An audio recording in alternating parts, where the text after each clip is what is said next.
Assalamualaikum warahmatullahi wabarakatuh. Perkenalkan, nama saya Muhammad Asbullah.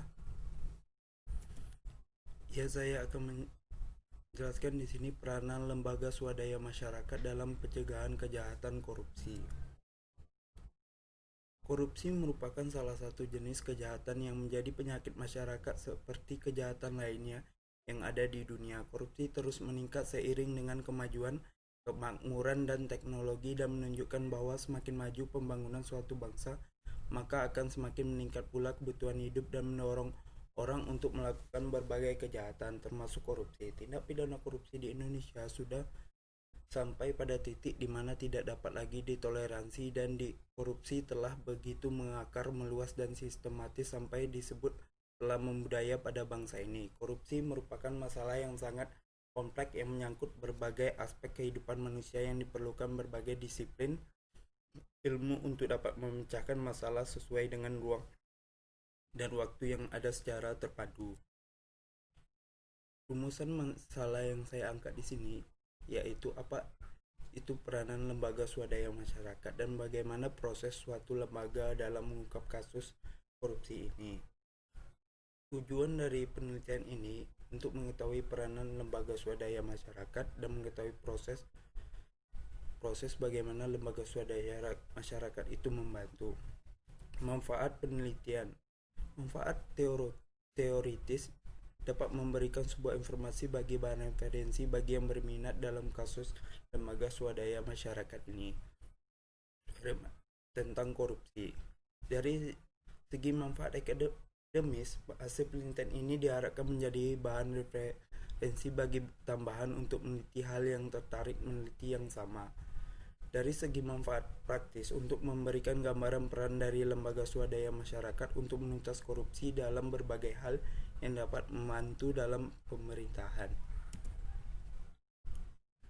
Kita masuk ke dalam bab 2. Pengertian korupsi itu sendiri. Korupsi adalah tindakan pejabat publik, baik politisi maupun pegawai negeri, dalam hal menggoyahkan, memutarbalikkan fakta, serta menyuap dalam serta melibatkan pihak lain yang terlibat dalam tindakannya itu secara tidak wajar serta secara ilegal dalam menggunakan kepercayaan orang yang telah diberikan kepercayaan padanya, menggunakan kepercayaan itu untuk memenuhi dalam urusan pribadinya agar dapat sukses sendiri atau memperkaya diri sendiri agar terpenuhi keuntungan bagi pihaknya. Dan pada tercantum pada pasal 2 ayat 1 Undang-Undang Nomor 21 tahun 1999 tentang pemberantasan tindak pidana korupsi menyebutkan bahwa orang yang dapat dipidana karena tindak pidana korupsi adalah setiap orang yang melawan hukum dan melakukan perbuatan memperkaya diri sendiri atau orang lain atau suatu korporasi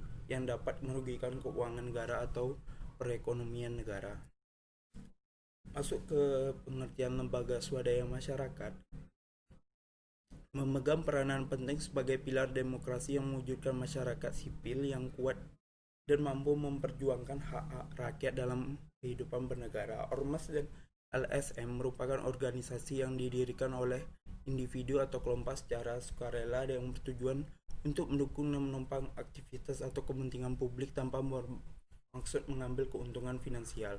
Ormas dan LSM merupakan organisasi legal di mata hukum yang bekerja tanpa adanya ketergantungan dari pemerintah atau setidaknya pengaruh dari pemerintah tidak diberikan secara langsung. Peran dan kedudukan LSM di sini adalah peran serta melalui media koran, majalah, radio, dan televisi, dan melalui kekuatan pengimbang seperti advokasi kebijakan lewat lobby, membuat pernyataan politik, membuat pernyataan lewat petisi, dan aksi demonstrasi. Adapun perannya juga sebagai pemberdaya masyarakat melalui aksi pengembangan kapasitas kelembagaan, mengembangkan kesadaran masyarakat, membangun partisipasi masyarakat, memberikan pendidikan pada masyarakat, serta melalui lembaga perantara, melalui aksi mediasi masyarakat dengan pemerintah atau negara, masyarakat dengan lembaga swadaya masyarakat. Lembaga swadaya masyarakat dengan masyarakat ya seperti melakukan pendekatan lewat lobby, melakukan koalisi, menyampaikan tujuan lewat surat menyurat, mendampingi masyarakat, kerjasama antar pelaku dalam sana hubungan dalam atau di luar.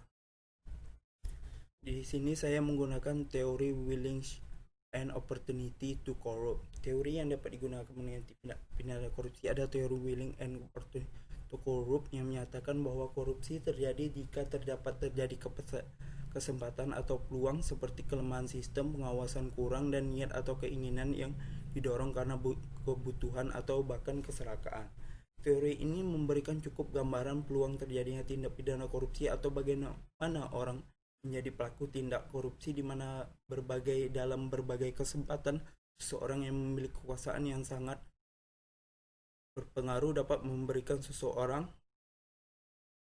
kekuasaan yang dimiliki dapat menggunakannya untuk kepentingan pribadinya. Di mana dan kita masuk kepada bab 3, tipe penelitian.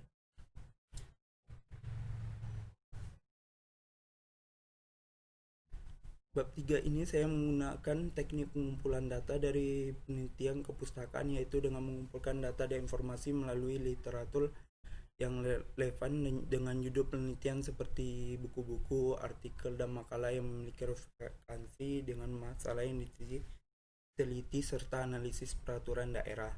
Studi dokumentasi yaitu penelaan terhadap catatan penulis maupun dokumen-dokumen berkaitan dengan masalah yang diteliti. Dalam proses pencarian data melalui berbagai jurnal dan sumber data digital, saya mengolah data tersebut untuk menjadi sebuah informasi dan mulai mengolah data yang dapat untuk digunakan sebagai bahan untuk diolah. Penelitian ini dari pemahaman saya terhadap soal peran dan fungsi dari sebuah data. Di sini saya menggunakan teknik analisa data. Dari penelitian ini saya menggunakan teknik sekunder dengan pengumpulan data. Teknik analisa data yang dipergunakan dengan menggunakan teknik kualitatif. Menurut Farid S. 1997 halaman 152 bahwa analisa kualitatif adalah analisa terhadap data yang diperoleh berdasarkan kemampuan nalar seperti dalam menghubungkan fakta, informasi, dan data untuk mendapat kesimpulan. Ya, sekian yang dapat saya jelaskan. Terima kasih.